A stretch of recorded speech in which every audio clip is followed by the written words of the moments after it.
And I tell him, I think I have ADHD. And he looks at me and he laughs. He's like, no, you don't. And I said, what do you mean?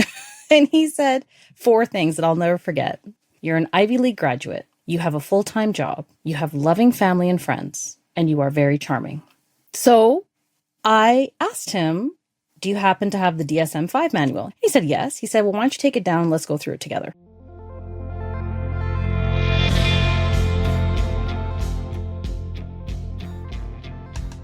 This is ADHD Aha, a podcast where people share the moment when it finally clicked that they have ADHD.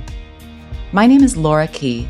I head up our editorial team here at understood.org.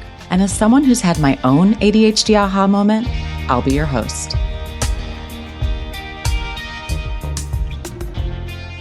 I am here today with Farah Jamil. Farah is an executive coach, an ADHD life coach, global speaker, the founder of Muslim ADHDers, and so much more. Farah, thank you so much for being here today. How are you?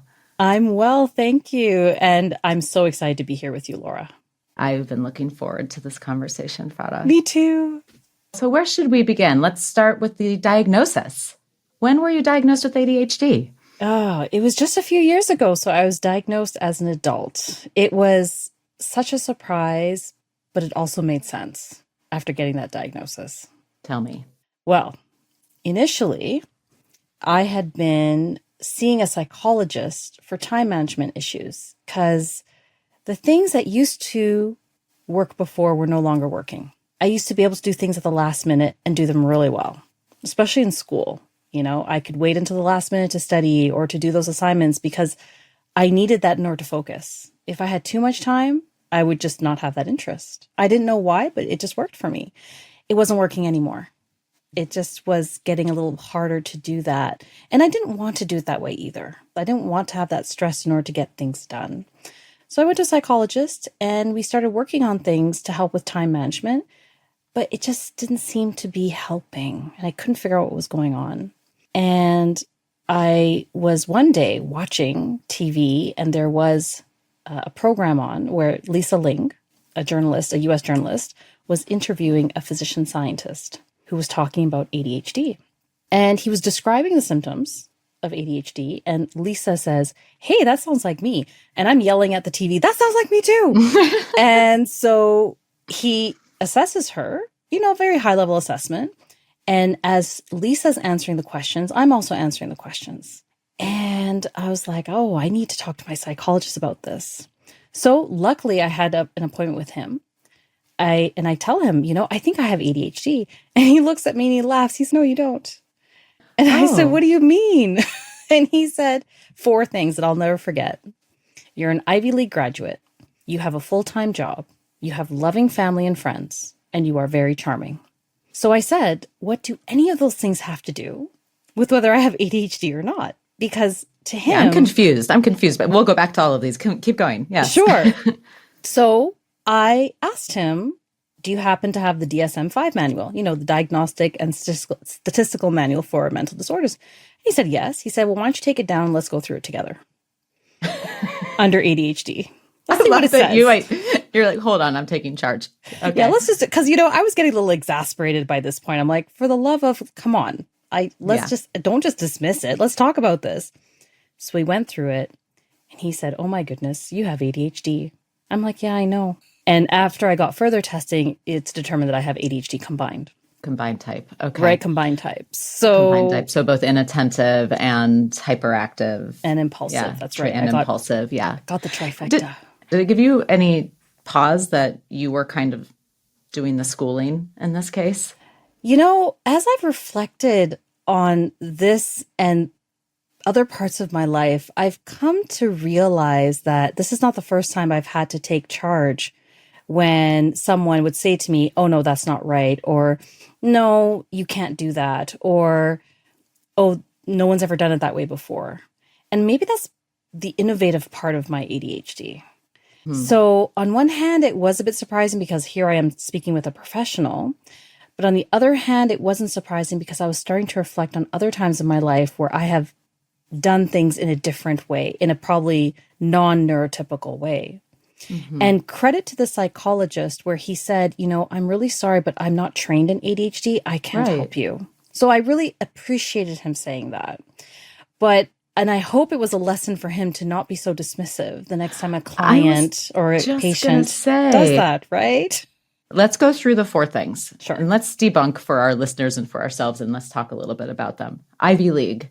It's implying that people with ADHD aren't smart. Exactly.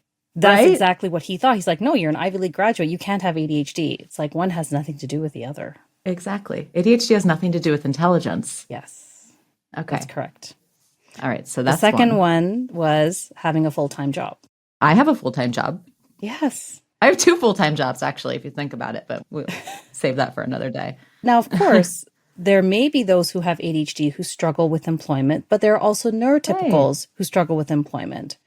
So it doesn't mean that because I have a full-time job, that automatically dismisses the possibility that I have ADHD. Right. Exactly. There's so many factors to consider. And yes, it's true. It is like working life and working life balance. It's really hard when you have ADHD, especially for women, which we know, but it doesn't mean people with ADHD can't have a full-time job. All right. So next thing, loving family and friends. Right. But then the myth here is that, oh no, it's only bad parents who have ADHD children or bad parenting that's part of the reason why someone may have ADHD. I have amazing parents and had a great childhood. So again, that's the myth that, only bad parents could possibly have a neurodivergent child. And that's simply not the case. Right. And it also implies this is fully nurture, not nature. And yeah, it's so much more complex. Exactly. The most head-scratching piece of this to me is the charming one. Can we talk about, you are very charming. Let's just be very clear. Farah is a You're very charming person. So what's the myth here? That people with ADHD are annoying?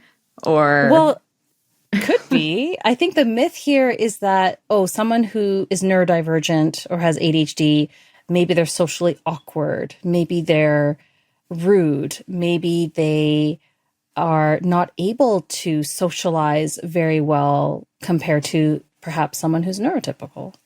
So you can't possibly have ADHD if you're able to, sit down and interact and have a good time, have fun. Yeah. All right. Thanks for doing that. No one has ever actually asked me to unpack that before. So that was cool. I want to unpack it actually one more step further. How did you feel when that list of 4 things was said to you? Because it's kind of like a backhanded compliment. Yes, it is a backhanded compliment. And I think at that time, because I had just discovered that I may have ADHD based on this TV program. So I didn't know a lot. But I knew enough to be taken aback by it because it did not compute. So I didn't know as much as I know now to really be able to confidently unpack it the way we just did. But I knew that they didn't have any direct linkage as to whether I could possibly have ADHD or not. So it was the first time, but not the only time, where I have been challenged anytime I have talked about me having ADHD. It would happen again and again and again. So I think that initial conversation probably helped prepare me. I tried not to be annoyed, because I was like, okay, hold on. I'm still learning about ADHD. They probably don't know much about it. So who am I to get annoyed? But it kept happening and it still happens. Well, you also kept your wits about you. I think in that situation, I probably would have shut down and just would have completely deferred. I'll unpack that one with my therapist at a later date. But it's good for you. I think that a lot of women and people with ADHD just aren't believed, and you really stuck to it. Well, I was a little surprised that I did that, but there have been times in my life where I stuck up for myself. The next time, though, when I met with a psychiatrist, I was not as successful. So I told him my story. I told him about everything. And this is what he said to me. There are 2 big things here. One, he said, well, I really don't believe in ADHD unless you're thoroughly tested. So by this point, I had been thoroughly tested, but again, just dismissive. The second thing he said to me, this is where I did shut down a bit. He said to me, I think you have too high expectations in life. And I've had to unpack this over the last couple of years because it still boggles my mind that someone said this, especially someone who's in a position of authority who is supposed to have had training in this. But what I've come to realize is that there are going to be some people who, again, part of that dismissiveness, who may look at you and be like, well, what are you complaining about? You've got all these other things going for you. So maybe you just have too high expectations, because of those 4 things that I listed before. He probably thought, oh, well, I'm sorry, what's the problem? I don't know what you're complaining about. And it's not about complaining. It's about trying to find the right support for me so I can be my best self, because I was not feeling my best self. Things were not computing. I wasn't sure what was going on. Why is it that I'm struggling? Tell me more about that, because you mentioned at the top that, time management was a struggle and it had always been a struggle, but you had worked around it and it just wasn't working anymore. Can you go like one click deeper into that? What felt hard? The way that I best describe it is that I felt like there was a disconnect between my brain and my body. And what I mean by that is my brain knew exactly what it needed to do to be successful, but my body wouldn't cooperate. So I would get up in the morning and I would have all these plans. Okay, I'm going to do my laundry. I'm going to work out.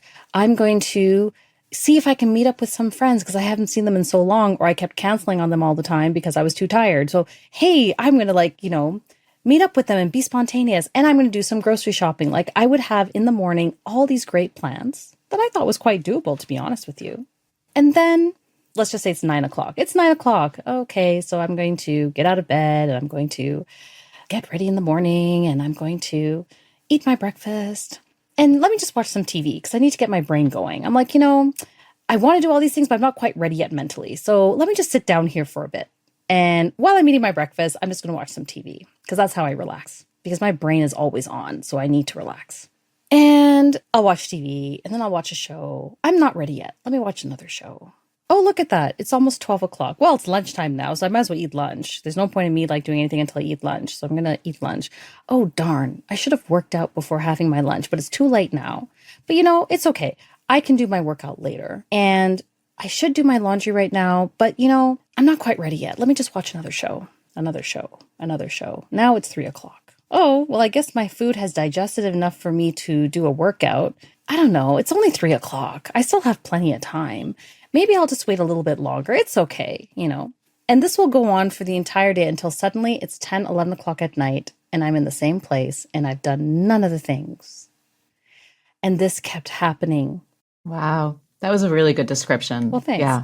But that's been my life. Like, I have all these ambitions and goals and dreams and, I would do the list of what are all these things that I want to do. And one time I stumbled upon a list that I had written 10 years ago. And it was the exact same things that I still want to do and have not Farah, done. I have been there. That's what I'm going to leave it at that many times.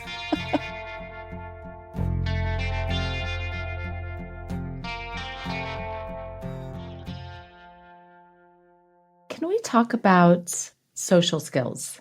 We've established that you're very charming, so let's just be very clear about that. When we met a few weeks ago, something you said to me was, I'm surprised I still have friends. Are you open to talking about that? Oh, absolutely. So I'm so blessed to have, met people from all over the world just by the nature of some of my work that I've done before. I love people. I love meeting new people. I love getting to know people from all different backgrounds. I've traveled to probably about 10, 11 countries. I'm the type of person where if we're in an elevator, I'll say hello. Silence is not something that I'm always that comfortable with, so I will say hi. But I also see it as an opportunity to make a connection, especially when you're a visible religious minority like me. I know there's a lot of misconceptions out there. So I also want to be able to break down some of those barriers and be like, I'm a normal person. Feel free to say hello. And at the same time, with my friends, I'm surprised I still have them because I have canceled on them so many times. We will make plans and I'm all excited for the plans. Yay, we're going to meet like in a few days, go out to that new restaurant or go out for coffee or just like go window shopping. And then the time comes and I'm either exhausted or I grossly underestimated the time it'll take me to get ready. And now I'm frustrated because I'm going to be running late and I don't want to show up late. So then I just cancel. It's the only way that I think I'm respecting their time is by canceling on them. And of course, now I've realized, well, actually, probably not. And then I would have people say to me in a very kind way that, do you not want to hang out? Because you don't seem to, like, you cancel so many times. And then when I do make it, everyone's just like in shock. They're like, oh, you're here. You made it, right? I didn't know it was an issue until someone started saying things like that. And I'm like, oh dear, what's going on here? And I think you're right to associate it with your ADHD because there are like two halves to that. There's what goes before the canceling. You're saying yes to things, right? There's like a planning element to that. The saying yes to things that maybe aren't realistic for you. And I'm sure there are plenty of other ADHD related. I'll ask you to fill in the blanks there. Sure. And then the other side of that, which is the transitions that you're taught. You shared that story about like, oh, it's noon now. Oh, it's 3 now. Oh, it's 5 now. It's so hard to get started and to move once you've gotten settled into one space. Exactly. Right? So they're like, am I going to go back outside? No, why would I do that? I'm wearing my sweatpants, Exactly. And before my ADHD diagnosis, I did find a workaround. So if it was, where I was meeting up for friends after work, what I started doing was instead of going home, I would go straight from work to meet with them. So I didn't give myself a chance to get in my home and get comfy and not want to get up again and try to get ready and go out the door again. That's how you got to do it. It's the only way to do it. Yes.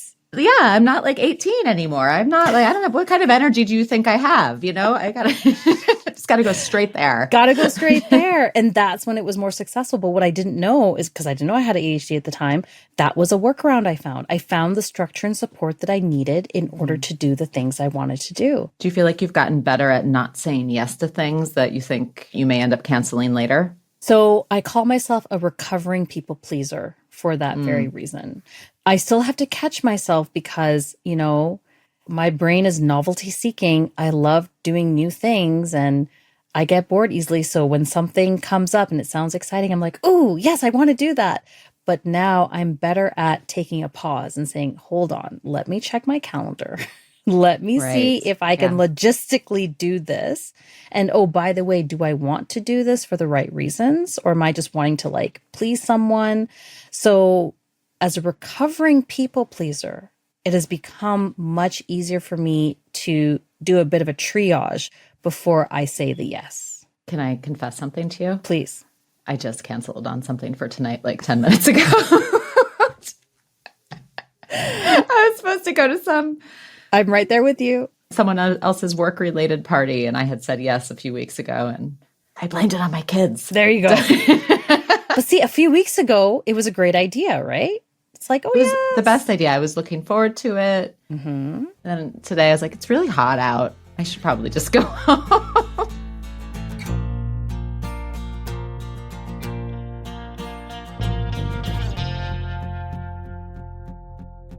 Farah, when we last chatted, you were sharing with me about your many identity layers and how that has come out through the work that you have done. I think that you mentioned 3 different communities that you have started. Do I have that right? Could you talk about that? Sure. Yeah. So, before I became an ADHD life coach, after my ADHD diagnosis, before that, I actually trained as an executive coach because I'm a health executive. So I trained as a health executive. And so basically I was involved in health policy to improve patient care. And at the workplace, I was probably the only woman of color and a visible religious minority who was in like a leadership position in a very large organization, at least at that time. And I got introduced to coaching at the workplace. So I was able, there's a long story there, so I won't go into it, but basically that's where I first experienced coaching. And I'm like, I love this. This is amazing. So I trained as an executive coach myself because I didn't see anyone who looked like me at that time who were helping leaders. And I'm like, well, let me first start helping myself. Let me train. And then let me see if I can help others. And then shortly after that, I got my diagnosis with ADHD. And then I discovered there's also ADHD coaching. I'm like, OMG, I know the power of coaching. So I don't see anyone who looks like me talking about ADHD. Let me train as an ADHD life coach. And then that's when I developed a community on Instagram called Muslim ADHDers. And I was really scared, to be honest, to even create this because I was like, can I do this anonymously so that nobody sees me? Because I had this fear of the trolls coming out. You put two words together, Muslim and ADHD, and you're like, man, people are just going to come out of the woodwork and just trash. Yeah. But for whatever reason, again, it was just one of those pivotal times in my life where I took a step back and I thought, wait a minute, what do I want? Why do I want to create this community? And there were three important reasons. One is because I don't want others to needlessly suffer the way I've suffered. Two, I want to be able to have people see someone who looks like me talking about it. And I think that'll help demystify and destigmatize. Because even within the ADHD community, I didn't see anyone who looked like me talking about it. And third, as a woman of faith, I wanted to really do something in the faith community to bring down some of those barriers when it comes to mental health. So I created it and I actually started coming on camera and talking about it, which was so scary for me because I hate being on camera. I hate it.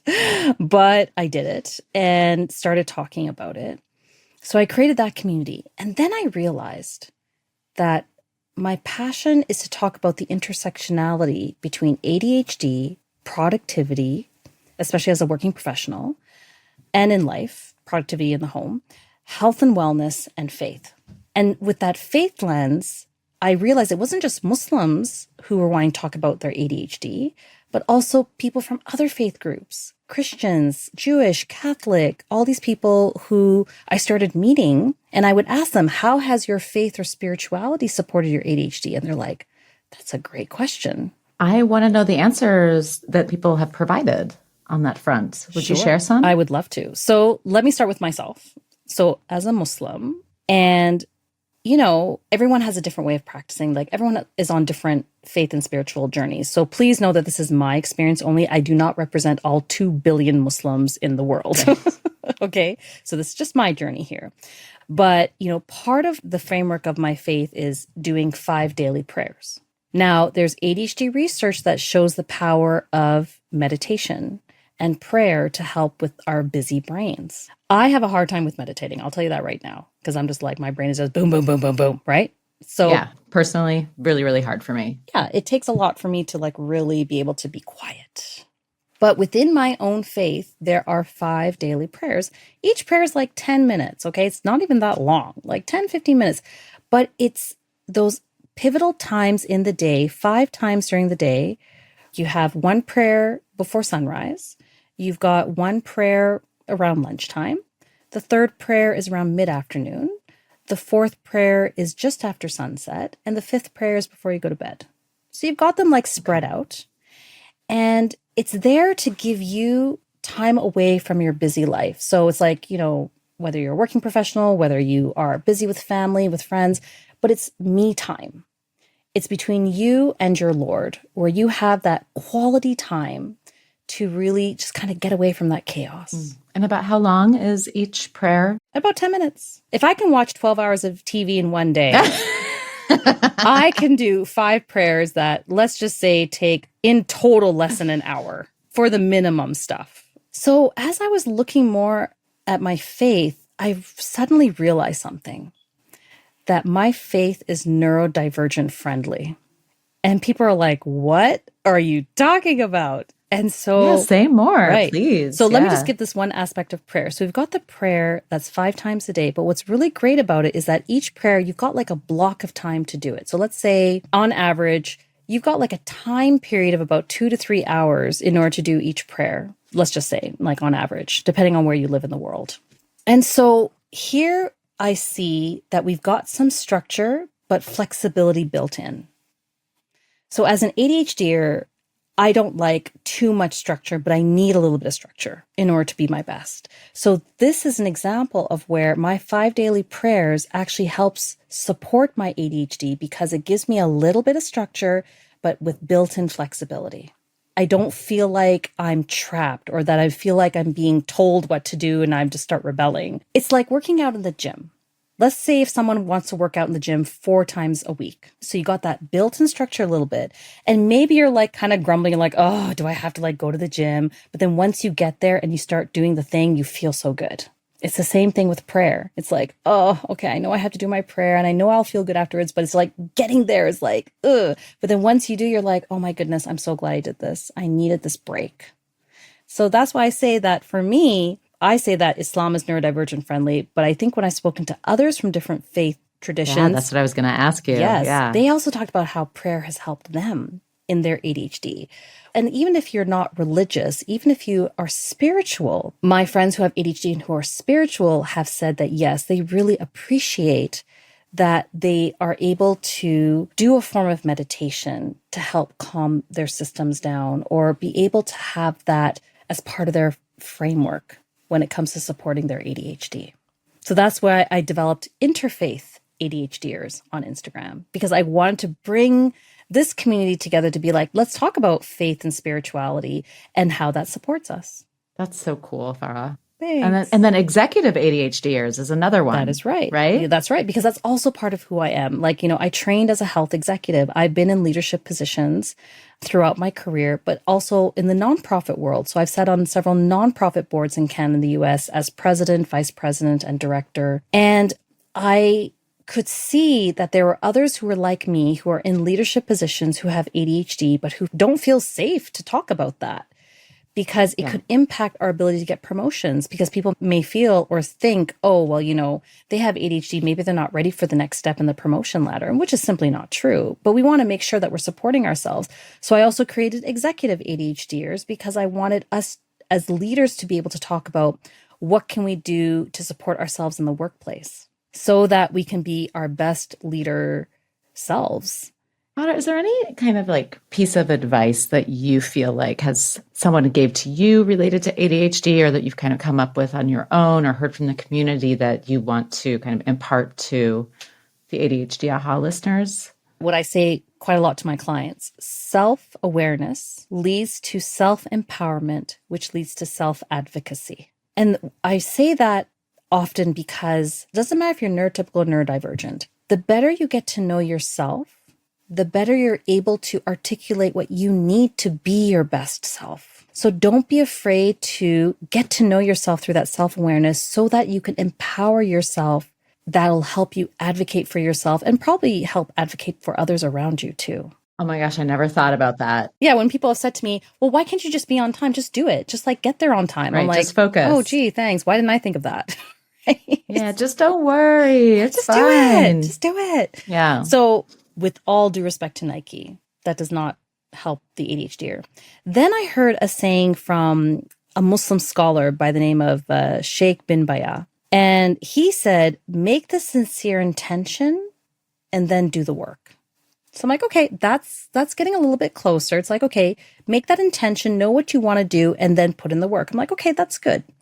But it still was missing that ADHD element of structure and support. So then I created my formula, which is as follows. So first, make that sincere intention or know what your goal is that you want to do. Plus, find the right structure and support to help you with that goal so that you can do the work, so that you can do it. To me, that was the main thing that was missing, is what are the structures and supports I need? So when I go out with my friends and if I'm going straight from work, I go straight from work now, because if I go home, there's a good chance I may not get out the door. Or if I am having to go straight from home because I'm, at home to begin with, what are the things I need to put in place so that I get to see my friends on time? Well, one thing is make sure I got my clothes out that I know what I'm going to wear and not just rely on, oh, I'll just figure it out 5 minutes before. Yeah, No, that's never going to happen. Not going to happen. So now I'd say if I want to meet out with my friends, okay, what do I need to have in place? Got to have my clothes. So Farah, your website is farahjamil.com. Yeah. Is there any other place that people can find you that you'd like for folks to check out? I know that on Instagram, you have Muslim ADHDers and Interfaith ADHDers on Instagram. They can also find me on LinkedIn. So there's a lot of Farah Jamils out there. You'll see where it says executive coach and ADHD coach. Hopefully that'll narrow it down. But there's a lot of us out there. Farah, it's been so lovely to connect with you, as expected. Thank you so much, Laura. I knew that it would be. Thank you so much for spending this time with me today. It was such a pleasure. Thank you for, having this platform. It is so important that we have these spaces. So kudos to you.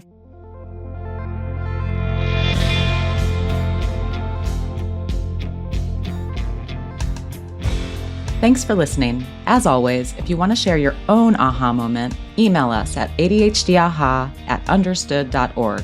I'd love to hear from you. Be sure to check out the show notes for this episode. We have more resources and links to anything we mentioned. This show is brought to you by understood.org. Understood is a nonprofit organization dedicated to empowering people with learning and thinking differences like ADHD and dyslexia. If you want to help us continue this work, donate at understood.org/give. ADHD Aha is produced and edited by Jessamine Molly. Jessamine, are you there? Hi, everyone. I'm still here. And Margie DeSantis. Hey, hey. Our theme music was written by Justin D. Wright, who also mixes the show. Alana Milner is our supervising producer. Brianna Berry is our production director. Neil Drumming is our editorial director. Creative and production leadership from Scott Koshier and Seth Melnick. And I'm your host, Laura Key. Thanks so much for listening.